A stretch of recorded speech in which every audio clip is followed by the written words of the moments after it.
What's up, YouTube? Welcome back to another segment of Financial Freedom Builders, where every conversation moves you one decision closer to financial freedom. If you haven't already, hit the like button, subscribe to the page, top comment below, get you access to Freedom Builders Academy. I'm telling you, people are rolling in, people are learning, people are making life-changing moves with their family, and it's making a difference.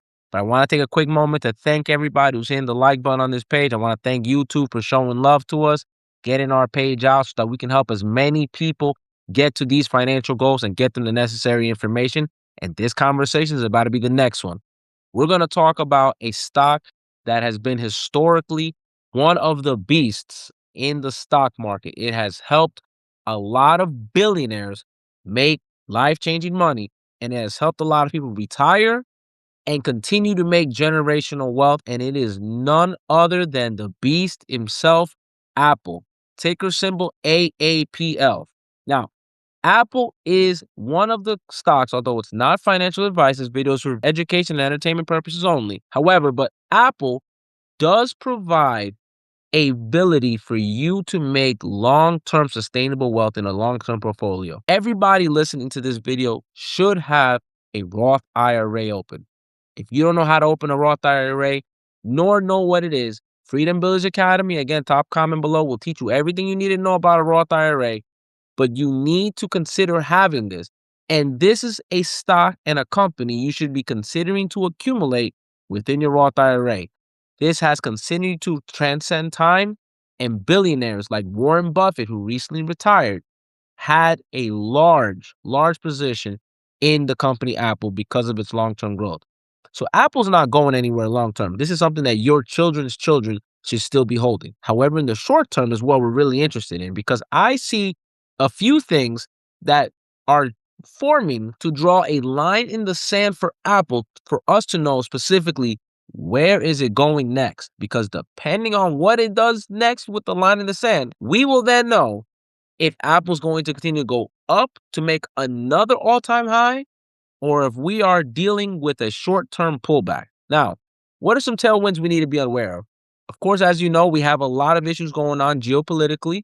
We talked about this in our last video regarding Donald Trump and the United States continuing to invade Iran, right? Considering doing this. That's going to be in the top box here. You can watch the video there. And we talked about a stock that you should also keep on your radar. But beyond that, we have a new Fed chair that's coming in.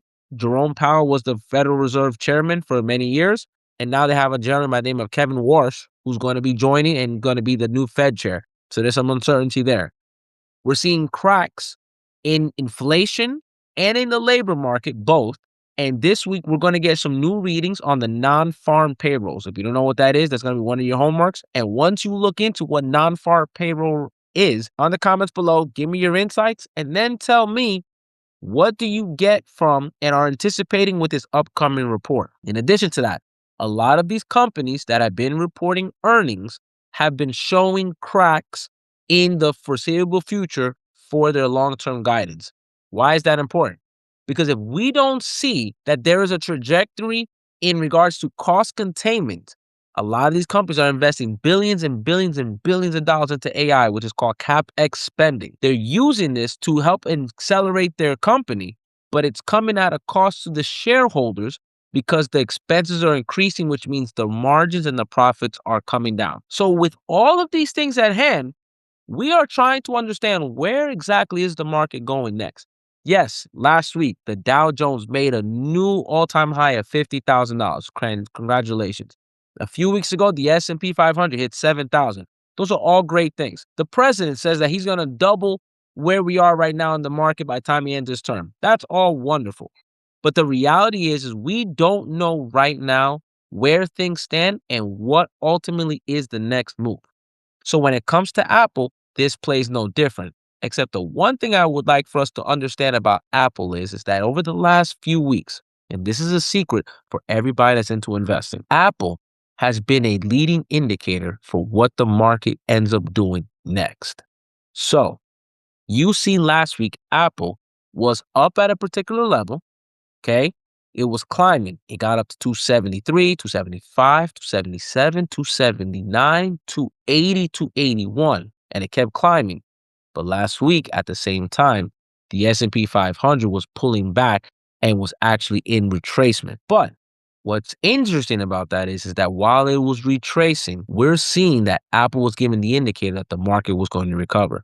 So the front end of the week, we saw it pulling back, and then the S&P 500 on the second half of the week started pulling towards green on Thursday and Friday, and then started to climb higher, including the Dow. But this week in particular, as of this time of this recording today on Monday, February 9th, we saw that the market was continuing to climb higher today, but Apple was pulling back. And so if the trend does remain as such, what we foresee is that by the end of this week, potentially, the could be pulling back. So then it's important for us to see where exactly is Apple and what is it that is trying to tell us where we're going next. So I'm actually going to share my screen and we're going to look at what I'm seeing here with Apple. So this here represents the weekly time frame. So for those of you that are new to charting, each of these candles represents 1 week's worth of trading in that particular stock that you're looking at. So this is particularly Apple in particular. So as you can see, since last year, Liberation Day of April of last year, we have only been on a clear uptrend on the weekly time frame. Yes, there have been times where there's been some ebbs and flows, but overall, we've been climbing up. And then all the way here up until December, we were hitting at an all-time high where it got to $288. Since then, we've seen a slow dip into the beginning of this year. And then up until recently, we've seen it pop up. And then last week was a fantastic week for Apple. But it pushed up against what we've drawn here is a trend line. So this trend line, it pushed right up against it, which is about $280. And then it started to trace the next couple of days on the chart. Okay. So this is the weekly time frame. We'll come right back to this now, but I want to go to the 1-day chart. You can see this a little bit better on the 1-day chart. If you look at what happened here on Friday, this was Friday's trading, okay, February 6th. You see the long wick? The long wick represents here in the chart. If I zoom in a little bit more so you guys can take a peek, this long wick represents selling that occurred at the top.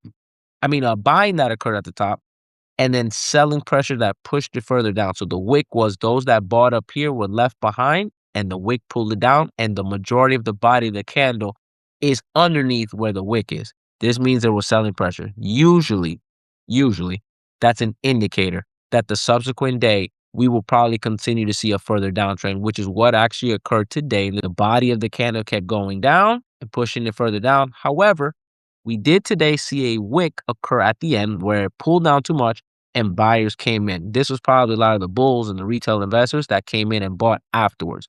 Great. No harm, no foul. But what we want to see now, going back into the weekly chart, right, is are we going to see now Apple going to break through this trend line? See, it touched this trend line the first time, and then it kind of stayed in the zone, found recovery here at the bottom of this trend line. Okay, this is the trend line here for Apple. I'll zoom back out, touched it here, and then it worked its way back up to the trend. And then at the end of last week, it touched it. And then as of the start of this week, it looks like it's pulling back down. So a couple of things of note, and this is what I will tell you guys for notes for those of you that are in Apple. The line in the sand here on the upward trend is $281.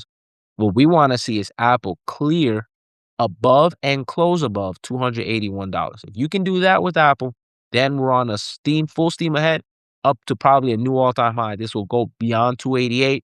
There are price targets of $305, $310 and beyond. The one thing we have to ask ourselves is that with all of the things we've been talking about regarding Apple, what is the catalyst to send the market higher? The only thing we've been seeing lately is that the market is going down for various reasons.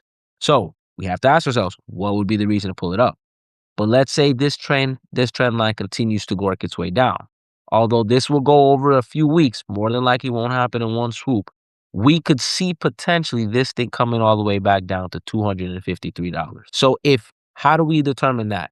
If we see that this is the body of this candle, if we see the red selling pressure go beyond the halfway point of this candle, so basically here, which is about $269.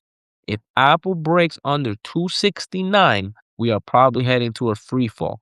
First checkpoint is probably 267. We'll see if there's any lines of respect there at 267. And if not, then we're on a straight path down to $260 with Apple. And then if it stays there at 260, then maybe we see a retracement. Otherwise, we're going to continue to work our way down and make it down to as low as 253. So these are the lines in the stand. So above 281 for Apple, bullish. Below 269, we are definitely bearish with Apple. Everything else in between is just a trader's market. We're watching and observing the rest of the way. Now, what do you do with this information? If you're a long-term investor, you continue to buy. You have really no option because this company is not going really essentially anywhere for any time soon. If you are a swing trader, you're looking to buy Apple and take risk on closer to the $270 level. If you are also in the swing trade, what you're going to want to see is it's going to be a little more risk off around 280, because so far when it's hit the trend line, it has shown reversal. So around 280, we are at watch and wait mode. You are not buying to see if it's going to then pull back down for it to pick you back up at a better entry point. So if you stick to that, that will help you along the way. Now you may ask, okay, this was great, very practical, something I can understand, but how do I generally get better information with that? Again, top comment below gets you access to Freedom Builders Academy, gets you the information you'll need. It'll help make sense of what we are saying in these videos, because as YouTube continues to expand our channel, people are going to have access to information that will help them really achieve financial freedom. And we want you to be part of that journey. Till then, talk to you on the next one.